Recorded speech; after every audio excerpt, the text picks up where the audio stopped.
Hey everyone, in this video I'll be showing you a pure 12 build for the Death Domain Cleric in Baldur's Gate 3, the newest subclass in patch 8. This gets the Touch of Death ability at level 2, which lets you spend your channel divinity to do additional necrotic damage on attack. Interestingly enough, if you use the daredevil gloves, you can do this on things like bonechil, and bonechil can attack 2 targets at once with our level 1 ability here. The Reaper lets us target 2 targets, and if we have 2 channel divinities, we can use the Touch of Death twice with the Daredevil gloves, which is kind of an interesting interaction, but I'll be going over everything regarding the Death Domain Cleric here. I would recommend for the first cantrip that you get from the Death Domain to take Bonechil there, because we can learn the other ones here in the regular Cleric cantrip area. This is where we're going to grab Toll the Dead, one of the best new cantrips, because with this we can target 2 targets, but it's also going to do pretty good damage because it has a wisdom save, making it much more likely to land than Sacred Flame. I still like to take Sacred Flame for the radiant damage, as there's some targets in Act 2 that take double damage.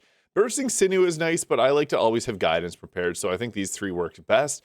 Produce Flame is good into the second act. Now, for our ability scores, I'd recommend if you're the face of the party, use the Hag Sword to take it up to 18. You can start with 17. But otherwise, I like to go with a stat spread of something like this. Since we only get medium armor, we want to have some decent defenses here. So 16 dexterity, 14 constitution, 10 intelligence, 16 wisdom, and 10 charisma. You can put some of those points into strength, but I just find that this works well. And take the skill proficiency in persuasion if you're the face of the party. Otherwise, it doesn't really matter. Level 2 gives us turn undead, but the big one is the channel divinity Touch of Death. Whenever we do a melee attack, we use the channel divinity to do additional necrotic damage. And what's great is Inflict Wounds is a melee attack roll. So any spell that can do an attack roll, if we do it with the Daredevil gloves, this means if we were to multi-class, we could actually do it on things like Scorching Ray, which is kind of funny. My recommended spells to grab here would be Sanctuary. I also like to have Bless, Command, and we'll take Inflict Wounds. Guiding Bolts here just for a bit of extra radiant damage. It can set up your other spell attackers. And the thing is, it's an attack roll too. But the big ones being Sanctuary and Command, as well as Inflict Wounds, that kind of works well on this build. Create or Destroy Water is also a good choice if you have a cold or lightning damage caster, because you can double their damage using this. Disregard the mods that I have installed there, but we get Blindness and the Ray of Enfeeblement spells here at level 3. Furthermore, we also get level 2 spells, which lets us take things like Hold Person, which I think is a really good spell, setting up our melee attackers to get critical hits. This is a good spell. Use Hold Person often, because if you land it, that target's out of combat and you're going to do extra damage against them. Level 4 gives us another choice in cantrip. We can take Bursting Sinew here just because it fits thematically. This isn't as good as Corp Explosion in Divinity Original Sin 2, but it'll do. We also then can take things like Aid. I also don't mind having Lesser Restoration just for if you need it. But our first feat, I would recommend Alert or a +2 to our Wisdom score there. That's probably the best 2. Warcaster also has some merit, as it'll help us hold our concentrations, which we're going to be holding as we hit level 3 or 5 here, because this gives us access to Spirit Guardians, which is an incredible spell, and there's a necrotic version once we hit level 6 that is honestly not bad too. The thing is, we also get Animate Dead, which can be good. This will make an enemy, or raise it undead, that'll help tank for your team, and Vampiric Touch will actually proc our channel divinity. The only problem is you recover half the health points. Those extra damage points you get from the Touch of Death do not contribute to this. Not really that great, unfortunately. So I still, even in my previous builds I posted for Death Domain, I don't use Vampiric Touch that much. It's okay, just okay at best. We still don't mind going into melee range because Spirit Guardians is such a good spell. And I also recommend grabbing Glyph of Warding. This is like a short range fireball or lightning ball. And the thing is, if you're a half elf or an elf, you can use the sleep one and you're immune to sleep, which is actually really good for setting up your teammates because they'll get critical hits off on the attacks against the targets. And you can just drop it at your feet if you get surrounded. Level 6 gives us Inescapable Destruction. It's a cool name. Gives us the ability to ignore resistance to necrotic damage. That's good, because there's actually quite a few things that are resistant to it in the game. Now for our next spell, I'd recommend grabbing Mass Healing Word is nice, or Revivify. I like Mass Healing Word, especially if you have any of the gear that lets you apply buffs on your heals, like the ring you get from Volo, the Whispering Promise. But once we get to level 7, we get another good spell here with Blight. This will give us an 88 of necrotic damage and ignores resistances. What's good is there's a lot of plants that are actually, so the plants will take maximum damage from this, but a lot of the plants that we do end up finding in the game are actually resistant to necrotic damage. So we can actually use this with this subclass. We also get Death Ward, which is nice to have. And level 4 spells. Banishment's a pretty good one. Guardian of Faith can give you a big tanky tank that'll basically give us 60 extra health to work with to protect our team with.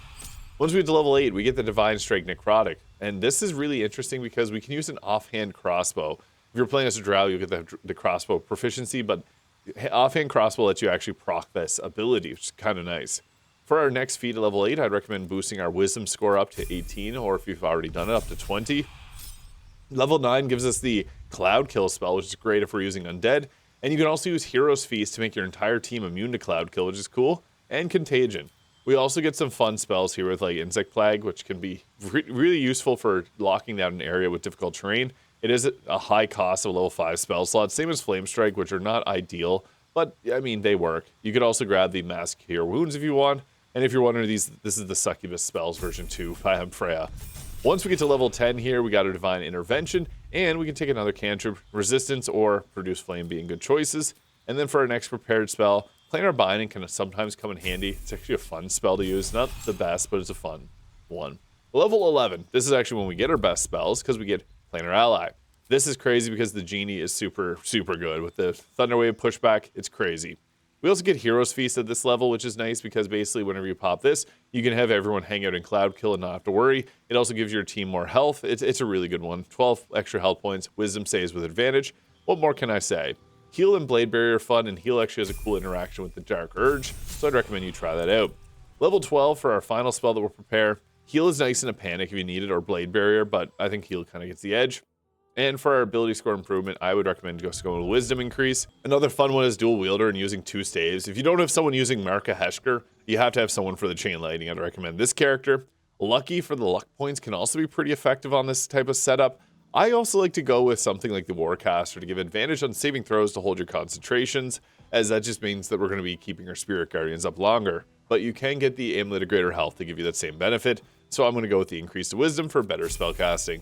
And as far as gear goes, we actually have some pretty solid options here now. Medium Armor, the Armor of Agility will give us the highest possible armor class. We got that up to a 23 there. Pretty nice. This is without any of the extra gear that would give us like a +5 to our armor class, so yeah, that's a good option. Now, I personally prefer with all clerics to run the armor, luminous armor. This is crazy because every creature that gets hit with radiant damage in a 3-meter radius will get 2 rounds of radiating orbs. This becomes crazy when we pair this with a bunch of other things that we can hit a bunch of extra radiant damage on, like the Callous Glow Ring, which will add 2 points of it when we're illuminated, the Coruscation Ring, which can give us radiating orbs whenever we deal spell damage, kind of crazy. And then we also have the Luminous Gloves. Whenever we deal radiant damage, the target receives 2 turns of radiating orbs. So we create an area of effect, which will apply to other targets. We'll apply 2 turns with that. And then when we cast a spell, we can also apply 2 turns. And then we can get 2 points of radiant damage on anything that we do. We also got the Holy Lance Helm here, which will apply 1d4 of radiant damage when an attacker misses us with an attack. So it keeps the radiating orbs on the target. I also have the Vivacious Cloak here, which will give us 8 temporary health points after casting a spell within melee, which can work especially well with the Daredevil gloves, which gives us the +1 to spell attack rolls. And your range attacks, spell attacks, are made as melee spells when you're adjacent to a hostile creature. It's kind of cool. I'm actually going to put this on for the purpose of this build, just to showcase the cool ability, as this is an item that very uniquely interacts with the Death Domain Cleric, but this will also pop the Vivacious Cloak, give us a bit of extra tankiness, and we still got all of our debuffing from Luminous Armor. The Boots of Storm and Clamor is also great because this will apply 2 turns of Reverberation. It's great. And for rings, I also have the Ring of Free Action here, so we don't get slowed down. When we're running around with Spirit Guardians, we basically can't be stopped. But another good choice is to go with the Callous Glow Ring, which will add 2 points of radiant damage, which again will proc our gear. It's good. The Coruscation Ring will also give us radiating orbs on the enemy. And we got the Staff of Cherished Necromancy here. So this will give enemies disadvantage on saving throws against necromancy spells. Now, the Life Essence Harvest makes things like Circle of Death actually pretty decent because you can hit a huge area of effect spell with that. Unfortunately, this doesn't really work as well as with this setup, but it's still a strong option. It gives us a free Blight if we wanted it, and the targets will have disadvantage on the save. I also have Viconia's Walking Fortress, the Hellrider Longbow for the +3 to our initiative, and Amulet of Greater Health. Although you can use the Amulet of Devout, though, that's probably the best choice for an extra channel divinity and a +2 to spell save DC. I should also mention the Whispering Promise is a very early game item that can get Bless on people that you heal, which is also a really good option. And then you can also go with something like the Reviving Hands to get Blade Ward and Death Ward, or the Hellrider's Pride if you're in Act 1. Now, if you know you're getting into a fight, you can throw Spirit Guardians up early. Another fun option if you want to hold a concentration on something, Cloud Kill. After using Hero's Feast, this can do some pretty crazy stuff because with the Cloud Kill, you can just camp out and the targets will be taking damage. Although poison damage is often resisted, not a terrible option, but Spirit Guardian is just way better.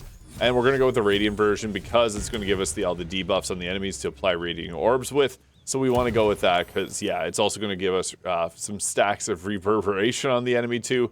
So you're just basically going to be running around with this, trying to pick off as many enemies as you can with it, setting up the radiating orbs as you do so. If you proc an opportunity attack, that's okay. You can see there with a miss, we were actually able to apply more radiating orbs, and we were actually able to do reverberation for some thunder damage. But yeah, the Spirit Guardians is nice because sometimes you get lucky with some explosive stuff like that. But yeah, positioning is huge when it comes to Spirit Guardians because you can just sometimes do some crazy stuff.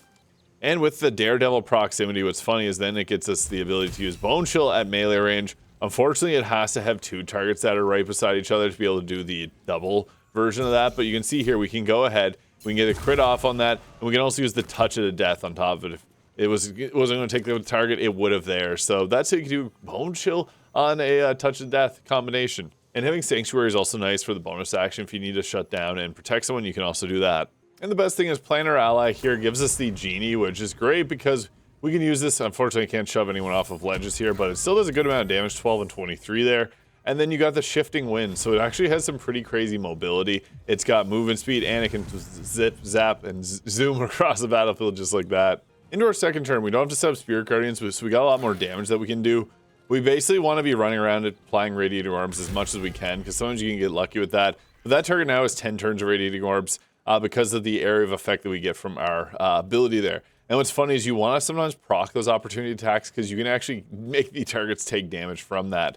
Now, we also have things like Blight, which are nice because it's normally not that powerful, but it's going to ignore resistances. And it's kind of one of the better necrotic damage attacks that we got. You saw there. Okay damage. It's not the best, but not the worst either. We also have things like the Bursting Sinew, which are kind of fun because you can use this to explode corpses if they're not too damaged there. We only got one that we can do here, so it's not ideal, but that's a fun one. Also, having command is really effective because with this, we can basically just lock down the large group of enemies all at once. And we'll go ahead, we'll only do it on 4 targets here, but we were able to get it landed on a few of them. And it also applies reverberation, which is kind of funny. And what's great about that is they're going to walk into our Spirit Guardians here. We also got the Mass Healing Word if we need to be able to apply a heal to a group of our teammates, which is kind of nice too. So yeah, we'll just let everyone run towards us, basically.